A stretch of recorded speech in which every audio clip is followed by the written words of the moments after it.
Este es un mensaje de la Iglesia Cristiana Bíblica de Brown. Muy buenas noches.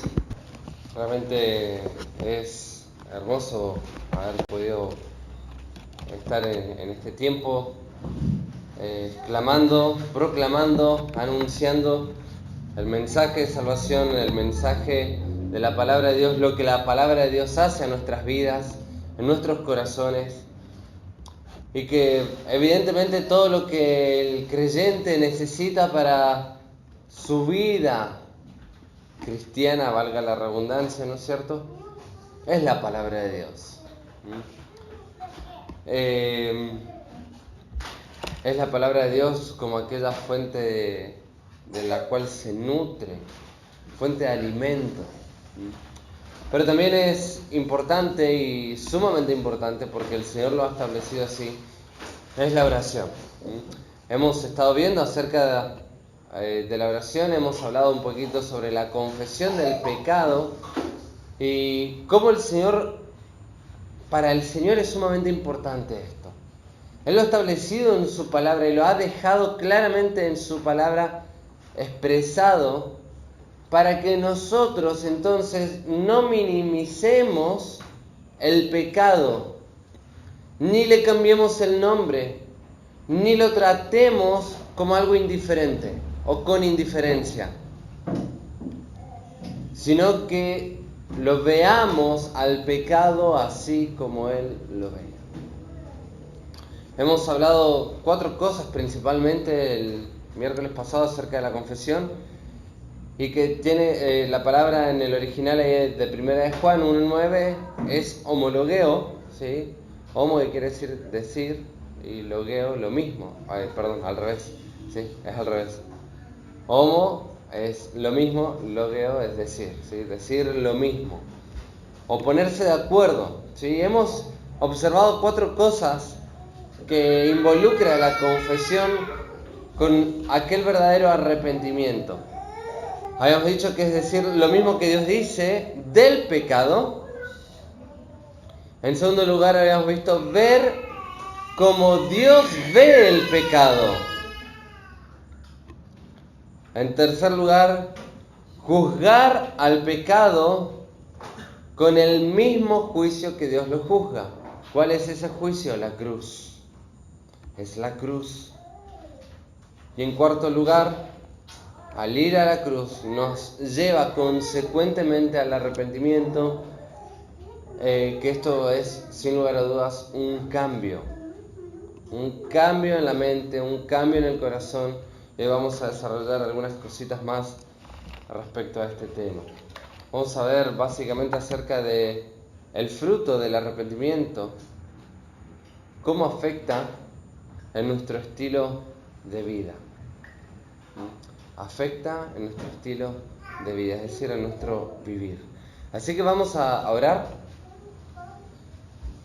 para después ya ir directamente al texto de la palabra de Dios. ¿Sí? Amado Señor, te damos las gracias por esta noche, gracias por cada uno de los hermanos aquí que podemos estar juntos para poder compartir el tiempo, esta reunión de oración y este tiempo tan especial que podemos disfrutarlo frente a tu palabra. Y queremos rogarte a que tu palabra alumbre, a que seas tú quien estés iluminando nuestro entendimiento. Señor, con respecto al tema que ya hemos comenzado a estudiar, y podemos volver a decir, Señor, si hay algún pecado en nosotros, si hay algún pecado en nosotros como iglesia, lo cual está estorbando y está haciendo algo que verdaderamente detiene tu obra. Que nos des la luz, Señor, para poder confesártelo y poder entonces cambiar. Y Padre, así también en lo personal y en cada uno de nosotros, como hijos tuyos, queremos agradarte en todo y no lo decimos meramente de palabra. Queremos vivir vidas íntegras ante tus ojos. Por eso te pedimos que tú nos hables, a que nos redargullas, a que nos enseñes, nos exhortas y a que nos hagas caminar conforme a tu verdad que está en Cristo Jesús. Te pedimos todas estas cosas en el nombre de Jesucristo, nuestro Salvador. Amén. Vamos a ir a un texto ahí en Hebreos, capítulo 12.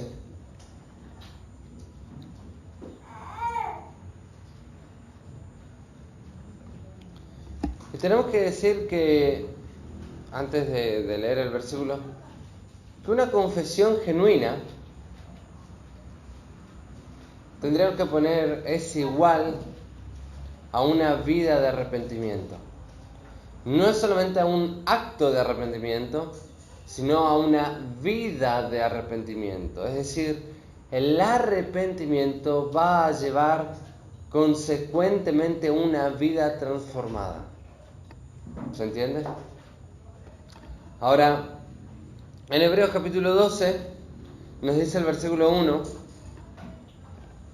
por tanto, nosotros también, teniendo en derredor nuestro tan grande nube de testigos, despojémonos de todo peso y del pecado que nos asedia, y corramos con paciencia la carrera que tenemos por delante.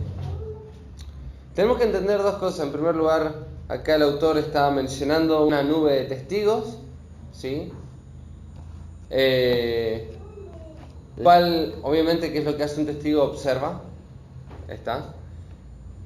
Pero dice entonces que nosotros tenemos en derredor nuestro una gran nube de testigos. Pero nos dice algo más todavía. Dice ahí: despojémonos de todo peso y del pecado. Quiero que observes estas dos cosas, porque acá las Escrituras nos hacen énfasis a dos cosas muy determinantes: de todo peso, por un lado, y por el otro, del pecado. Y dice que del pecado que nos asedia, y corramos con paciencia la carrera que tenemos por delante. Esta palabra todo peso, esa palabra peso es estorbo. Es estorbo. Es como algo que te va haciendo doblegar o te va encorvando por causa de la carga.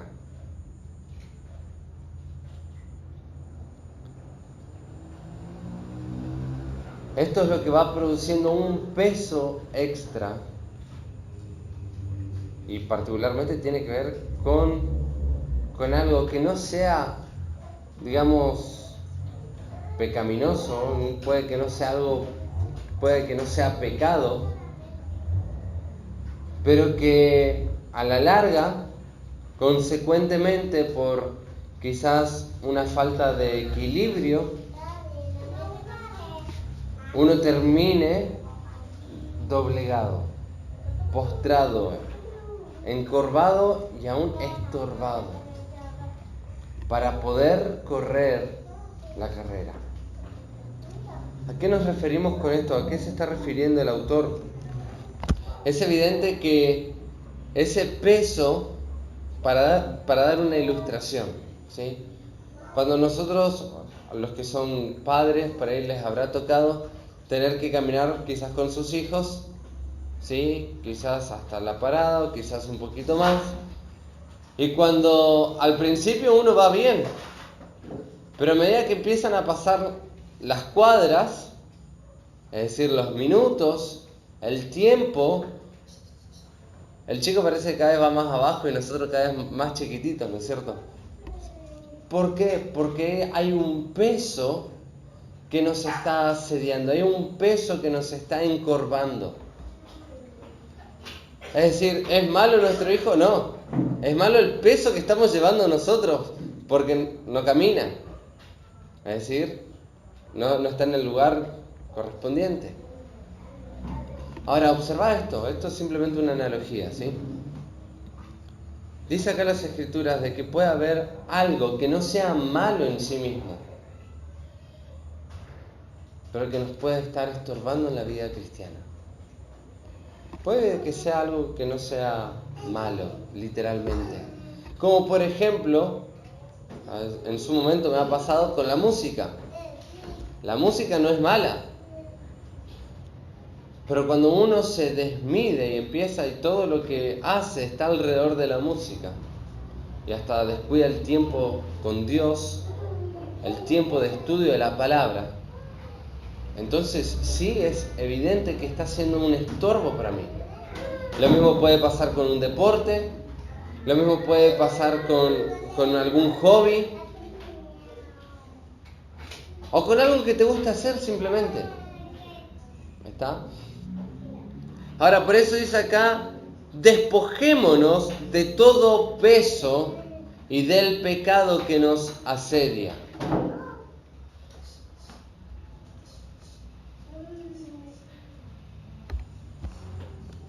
Y esto es sumamente importante. Para poder despojarnos de este peso y del pecado, es sumamente importante la confesión.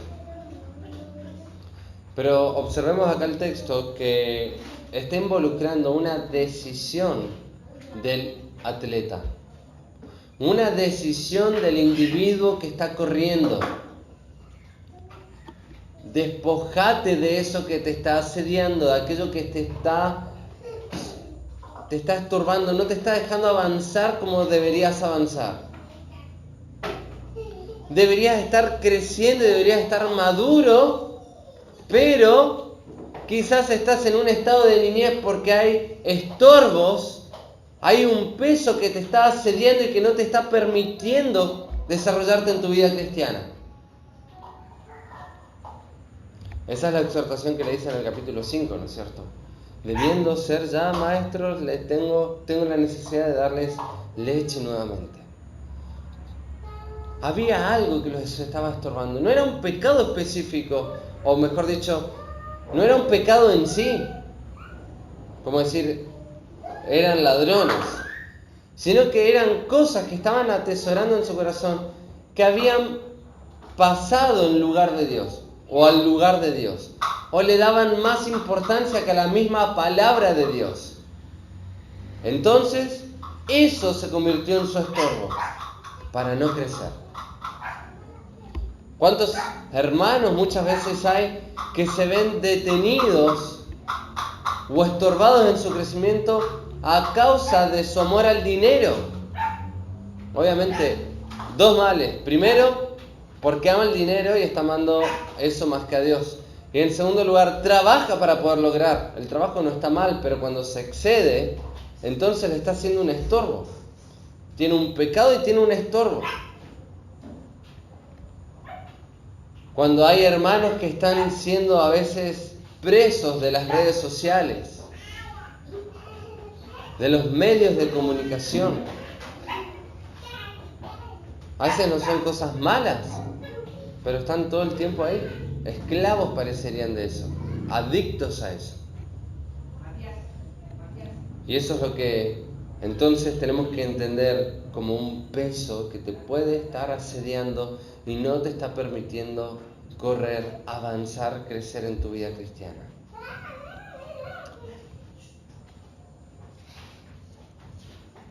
Ahora vamos a ir al Salmo 51.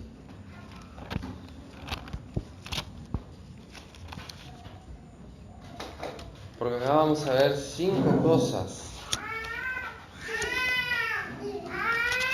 que se ven de David cuando él confiesa su pecado.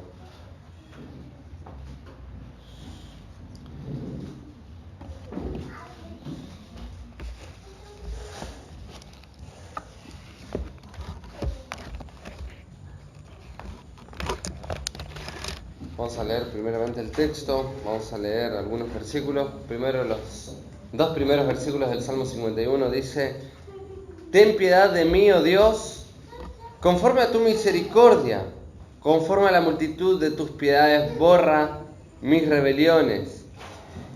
Lávame más y más de mi maldad y límpiame de mi pecado. Fíjense que acá David utiliza dos palabras que a veces lo queremos poner como sinónimos, pero no son sinónimos. En primer lugar, dice: ten piedad de mí, oh Dios, conforme a tu misericordia, conforme a la multitud de tus piedades, borra mis rebeliones. También se puede traducir como transgresión. La palabra en el hebreo se leería algo así como pesaj, ¿sí? Y es un acto de rebelión o de deslealtad.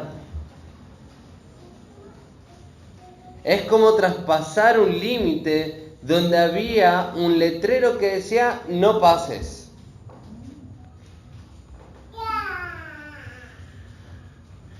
Esta palabra rebelión entonces es un acto de rebelión o deslealtad. Rebelión o transgresión. Aparece después como transgresión también en el mismo Salmo. Ahora, en primer lugar, en estos dos primeros versículos, vamos a ver en todo este Salmo 51 el modelo, por así decirlo, del arrepentimiento. ¿Qué es lo que hace? En primer lugar, dice acá: ten piedad de mí, oh Dios, conforme a tu misericordia, conforme a la multitud de tus piedades, borra mis rebeliones, lávame y más de mi maldad, y límpiame de mi pecado. Y esto es la oración propiamente dicha del arrepentimiento. David clama a Dios por su piedad. Él se da cuenta del estado en el cual él estaba. Él se da cuenta que su pecado no había sido oculto a los ojos de Dios, a pesar de que él había hecho toda una historia y a pesar de que él mismo quizás se había creído su propio cuento, su propia mentira. Pero cuando Natán va a reprender a David, entonces él se da cuenta que su pecado no estaba oculto a los ojos de Dios. Y entonces dice acá: ten piedad de mí. Se da cuenta que necesita de la misericordia y de aquel Dios piadoso que se compadece de la miseria del hombre. Luego, los versículos del 3 al 6, vemos la confesión del pecado, ya que el pecado impide la bendición. Dice: porque yo reconozco mis rebeliones, y mi pecado está siempre delante de mí.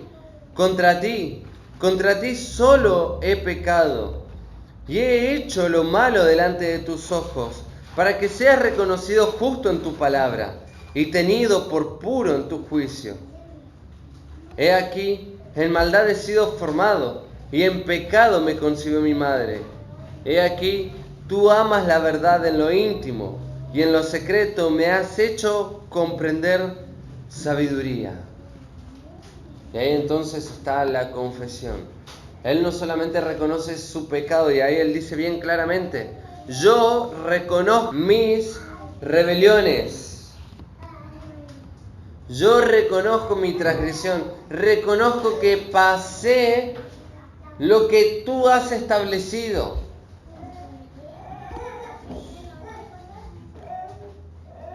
Y mi pecado está siempre delante de mí, dice. Es decir, a su conciencia él estaba plenamente consciente. Vale la redundancia.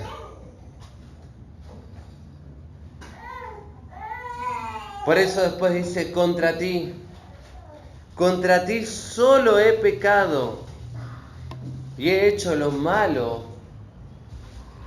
delante de tus ojos.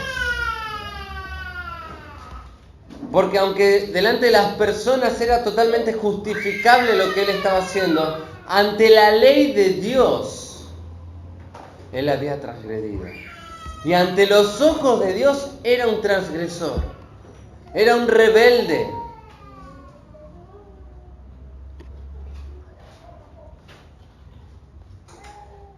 Ahora, qué interesante, porque él confiesa y dice, contra ti solo he pecado y he hecho lo malo delante de tus ojos, para que seas reconocido justo en tu palabra. Esto es algo fundamental. La razón por la cual yo voy a confesar mi pecado, la causa por la cual voy a confesar mi pecado, es para que Él sea reconocido justo ante su palabra. Es decir, como bien lo dice también las Escrituras, sea Dios veraz y todo hombre mentiroso. Es decir, podemos contemplar entonces la perfecta palabra de Dios, la cual es infalible, no tiene falla, la cual es inerrante, no tiene error. Pero que nosotros sí somos falibles y que nosotros sí somos los errantes. Y entonces al confesar reconocemos que Dios es justo y que su palabra es justa. Dice ahí, tenido por puro en tu juicio.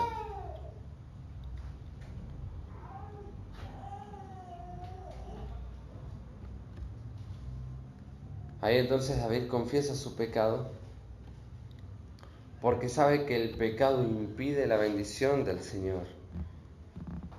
Él reconoce que en pecado había sido formado, es decir, nació en ese estado.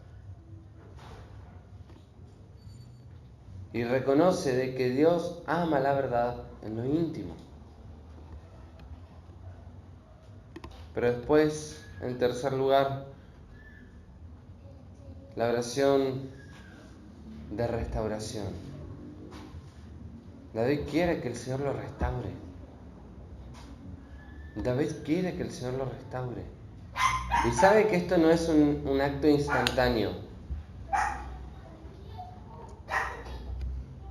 Sabe que Dios tiene que obrar en su corazón. Y dice el versículo 7 al 12: Purifícame con hisopo y seré limpio.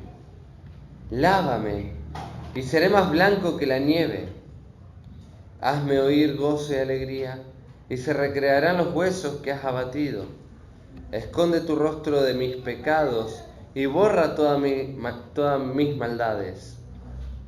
Crea en mí, oh Dios, un corazón limpio y renueva un espíritu recto dentro de mí. No me eches de delante de ti y no quites de mí tu Santo Espíritu. Vuélveme el gozo de tu salvación y espíritu noble me sustente. David, al pedir una restauración, está clamando acá no solamente a que su pecado sea borrado ante los ojos de Dios, sino que en su corazón Él sea íntegro. Y por eso es la oración de restauración. Porque siempre cuando uno peca, entra en un camino descendente del pecado. Y un pecado que lleva a otro. Y una cosa mala a otra. Ahora, fíjate el versículo 10, dice: Crea en mí, oh Dios, un corazón limpio y renueva un espíritu recto dentro de mí. Observad acá que David le dice entonces que Dios genere algo en él. O mejor dicho, podríamos decir, regenere algo puro. Porque él se da cuenta que su corazón está torcido. Entonces le dice: crea en mí, oh Dios, un corazón limpio. Señor, quiero tener un corazón limpio ante tus ojos. Y dice acá: y renueva un espíritu recto dentro de mí. Es decir, que tenga ese amor por la rectitud. No solamente por ver las cosas rectas, sino por hacer las cosas rectamente.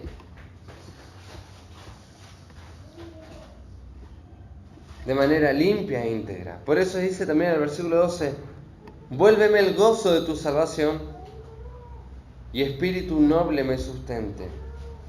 Tenemos que entender de que en el Antiguo Testamento el Espíritu Santo se iba y volvía, ¿sí? Particularmente sobre los santos del Antiguo Testamento. Pero particularmente hemos de notar, se iba por causa del pecado, como cuando por ejemplo Saúl pecó y dice que el Espíritu de Dios entonces lo había dejado, ¿sí? Entonces David clama por eso. Bendición que los creyentes tenemos mucho más abundante, porque tenemos la permanencia del Espíritu Santo en nosotros hasta la redención de nuestro cuerpo, es decir, hasta que pasemos de esta vida. Gracias a Dios por eso, ¿no? Qué bueno saber eso. Ahí tenemos una plena seguridad en cuanto a nuestra salvación. Depende de la garantía que Dios ha establecido, y es su Espíritu en nosotros. Es el adelanto de nuestra herencia, pero ese es otro tema. Y acá David entonces dice eso, ¿no? Vuélveme el gozo de tu salvación. Si hay algo en lo cual un creyente se vuelve totalmente infeliz y pierde el sentido de su vida, es cuando no tiene el gozo de la salvación. Es cuando no tiene el gozo de la salvación. Cuando pierde ese gozo. ¿Y ese gozo por qué se pierde? Por el pecado, mis queridos hermanos. Se pierde por el pecado, no por otra cosa. Uno dice, pero ¿por qué yo no siento ese amor y esa pasión y el gozo de poder vivir para el Señor? No es que se te pasó el primer amor como muchos dicen, malinterpretando las Escrituras. No. Es por pecado. Y por pecado sin confesar. Porque cuando uno entonces se examina ante el Señor, ante la presencia del Señor en oración y confiesa su pecado, te vas a dar cuenta que el gozo de su salvación y del perdón que tenemos en Cristo vuelve inmediatamente y rebosa.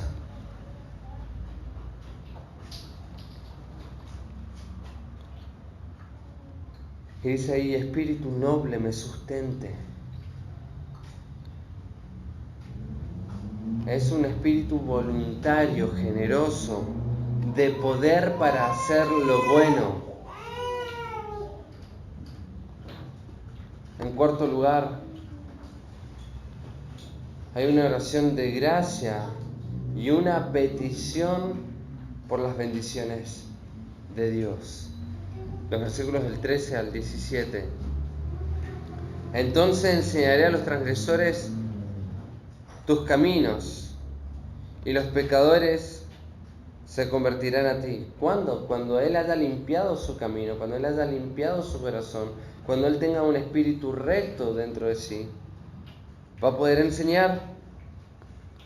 Dice, versículo 14, líbrame de homicidios, oh Dios, Dios de mi salvación.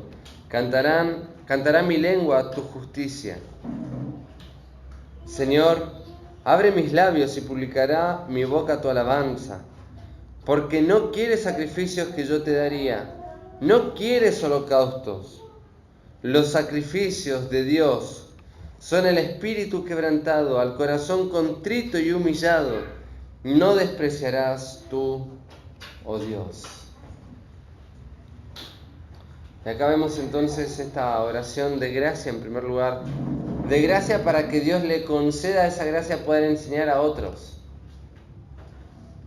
ya que Él ha transgredido de una manera tan deliberada, pero que ha encontrado en Dios la piedad, el perdón, la misericordia, y ha sido restaurado. Entonces ahora pide para que en la gracia de Dios pueda enseñar a otros el camino. Y fíjate acá dice, versículo 13, entonces enseñaré a los transgresores tu camino. Esa palabra transgresor es la misma que hemos dicho hoy, a aquellos rebeldes, ¿sí? Y los pecadores se convertirán a ti. Y es interesante esta palabra pecadores que aparece acá porque es alguien tenido por culpable. Es alguien que es tenido por culpable. Alguien en el cual el veredicto ya está cerrado, es culpable. Bueno, a los pecadores se convertirán a ti.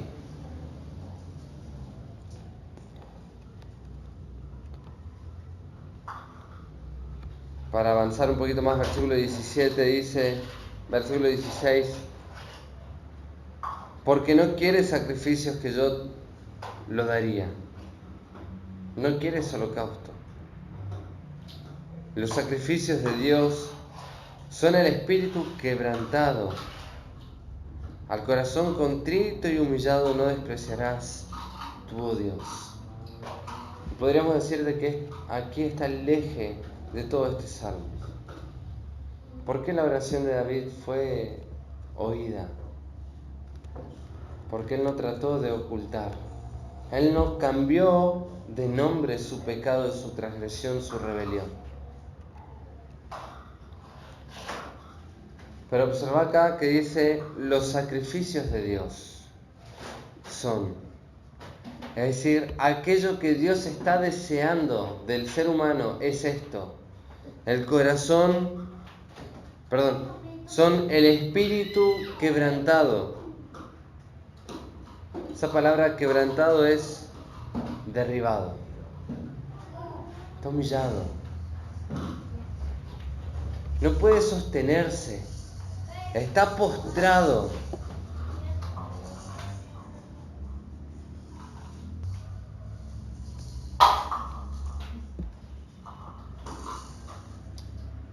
Me hace pensar en todo el contexto de este salmo. Y ese corazón viene a consecuencia de haber visto el pecado como Dios lo ve.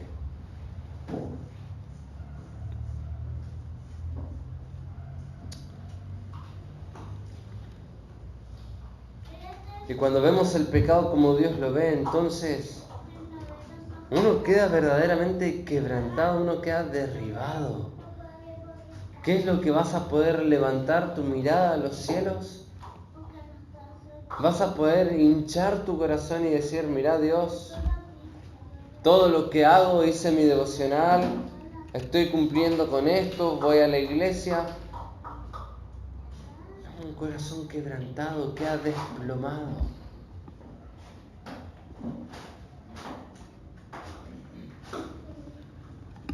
Dice, al corazón contrito y humillado no despreciarás tú, oh Dios. Ese corazón contrito es desgajado.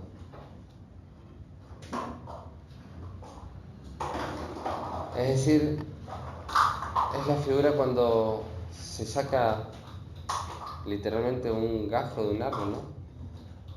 ¿Sí? Y queda sentido, y queda totalmente en debilidad. Y el Señor Jesús había dicho, ¿no? En Juan 15, que Él era la vid verdadera y que nosotros somos los pámpanos, nosotros somos aquellas ramas en las cuales Él como vid va a mandar su savia, sus nutrientes hasta los pámpanos para que podamos llevar frutos. Pero el Señor dice, pero separado de mí, nada podéis hacer.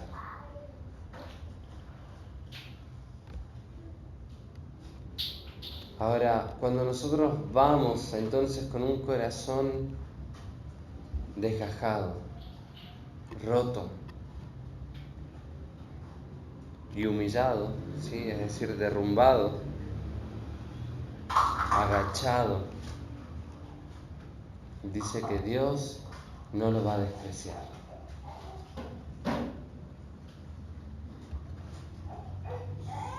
A veces me temo que en las reuniones de oración se suele tener ciertas oraciones protocolares y ciertas palabrerías lindas, ¿no es cierto? Y estamos tan lejos de un corazón quebrantado, de un corazón contrito, humillado ante el Señor. Y a veces estamos más preocupados por nuestras palabras, por cómo suena,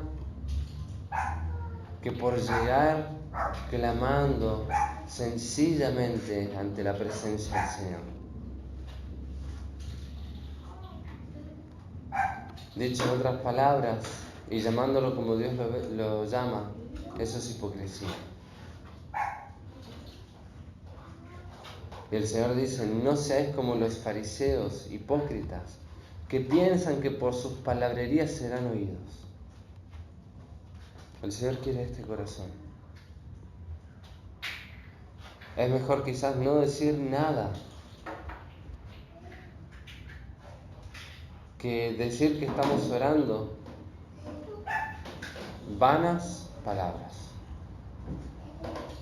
sin un corazón correcto, sin un corazón restaurado, sin un corazón justo, sin un corazón limpio.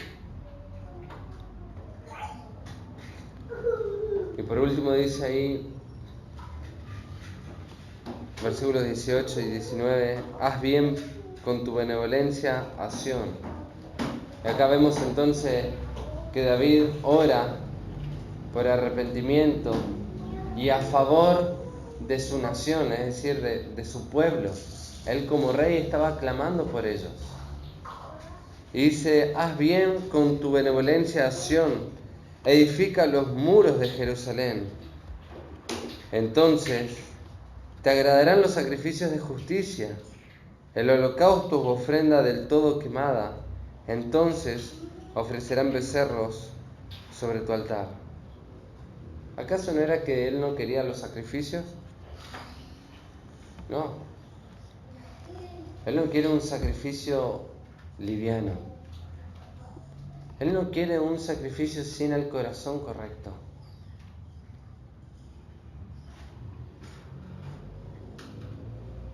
Dios lo que busca es el corazón. Un corazón contrito y humillado. Un corazón quebrantado.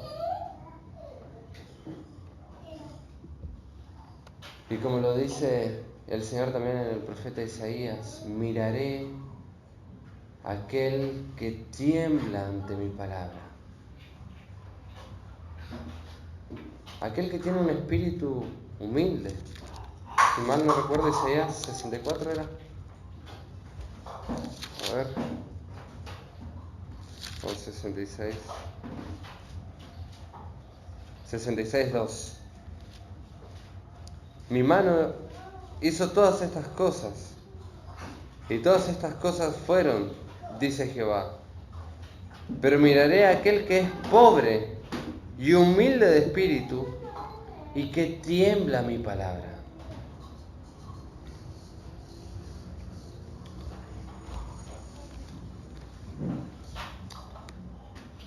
Pregunto, ¿no? ¿Cómo el Señor podrá estar mirándonos? ¿Cómo el Señor te ve? ¿Cómo el Señor te ve? Y Él dice que mira a aquel que es pobre. Aquel que es pobre es aquel que no tiene nada que dar. ¿Sí? Aquel que es pobre y humilde de espíritu. Es decir, aquel que no se jacta de nada ante la presencia del Señor. Y dice: y tiembla ante mi palabra.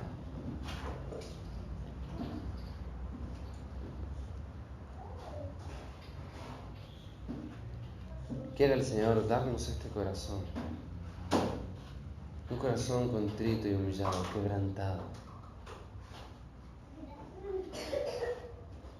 Quiere el Señor darnos como iglesia la sensibilidad para que también frente al pecado no lo ocultemos, sino que lo confesemos en arrepentimiento y nos alineemos, nos ajustemos de acuerdo a la palabra de Dios.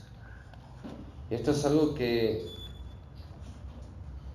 debe ocurrir en cada uno de los creyentes. Se ha leído cuando se ha iniciado la reunión aquel pasaje, aquel texto de Nehemías, donde Dios restauró la vida del pueblo, restauró la vida espiritual.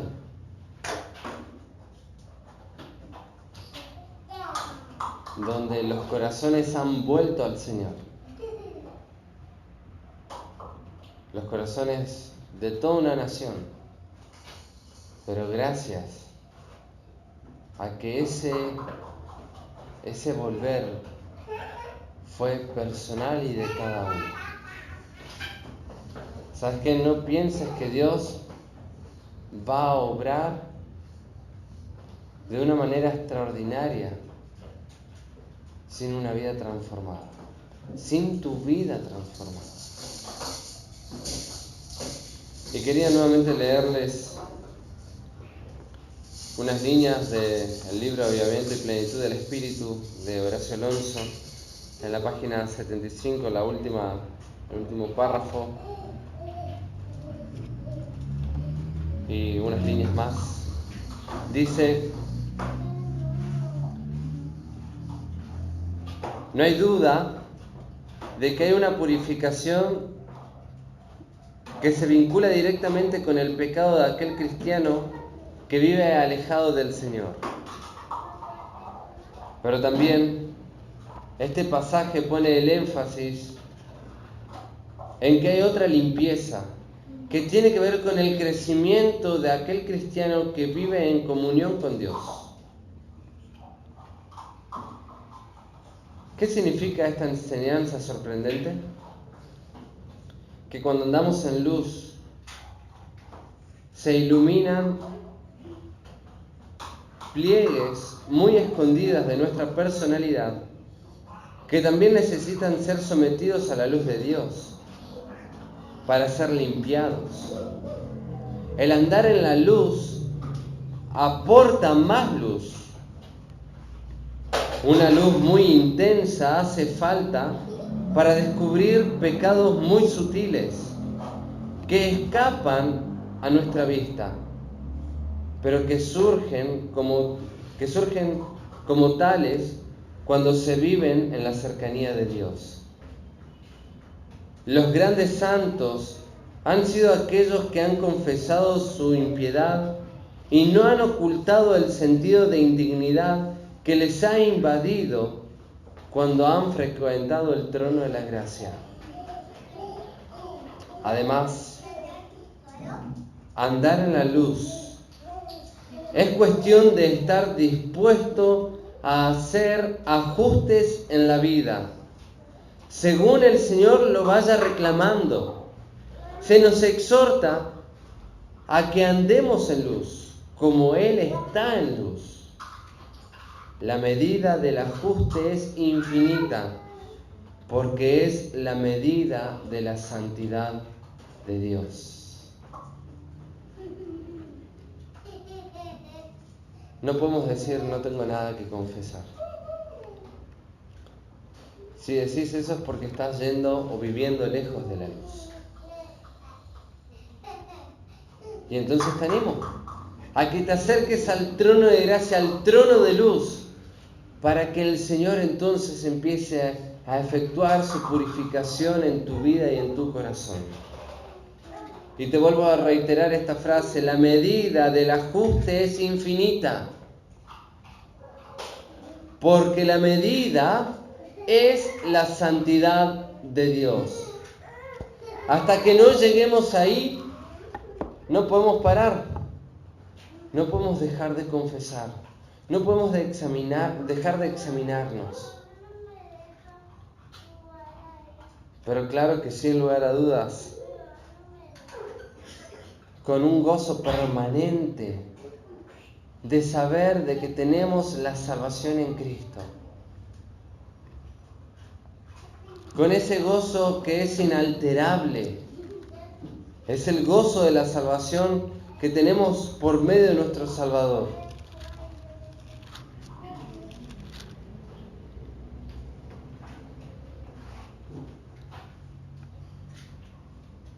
Por supuesto que al entrar al trono de gracia, ¿qué es lo que vamos a hallar? ¿Qué es lo que vamos a alcanzar? Vamos a hallar misericordia y vamos a hallar gracia para el oportuno socorro. Esto nos invita, mis queridos hermanos, nos invita al Señor a venir a Él. Y podemos recordar las líneas de aquel himno, tal como soy, sin más decir, ¿a quién otro yo puedo ir? Y tú me invitas a venir, bendito Cristo, vengo a ti. ¿A quién otro vamos a poder ir? ¿A quién otro?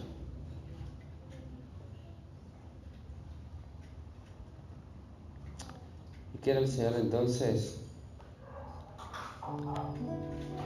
darnos la sensibilidad para no huir de su trono de gracia,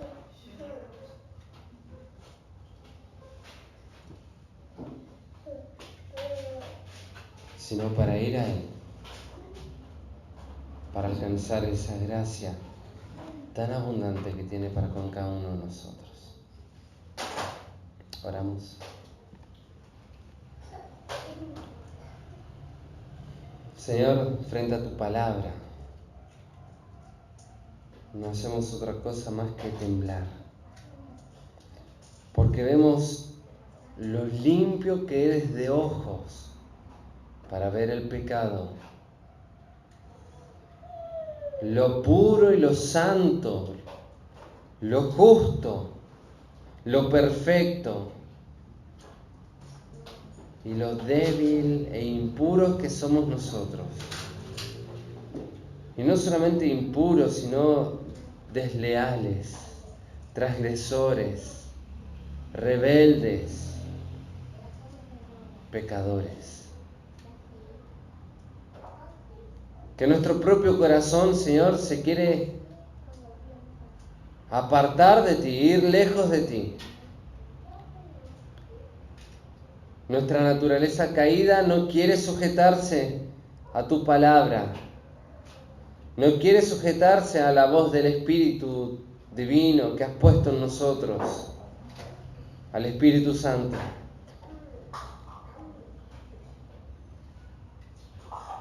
Pero gracias te damos porque el Espíritu Santo es el que obra en nuestros corazones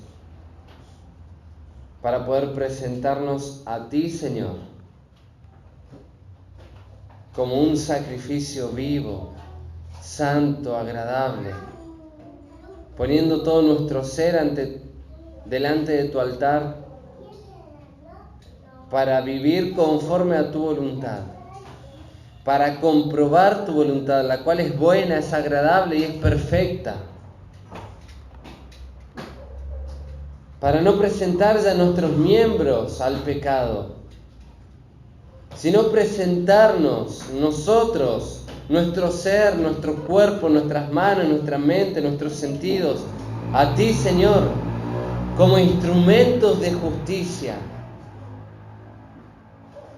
para servir al Dios vivo y verdadero. Porque con la sangre preciosa de Jesucristo nos limpias y nos has limpiado de toda nuestra iniquidad y nos limpias, Señor, en nuestro caminar, para que podamos servir con limpia conciencia, servir al Dios vivo y verdadero. Queremos, Señor, en esta noche humillarnos delante de ti, porque has tenido misericordia de nosotros, para que hoy, al exponernos a tu palabra una vez más, hables a nuestras vidas y nos transformes con una vida de arrepentimiento, una vida que te glorifique a ti. Te pedimos todas estas cosas y te damos las gracias, la gloria y la honra a tu nombre. En el nombre de Jesucristo. Amén.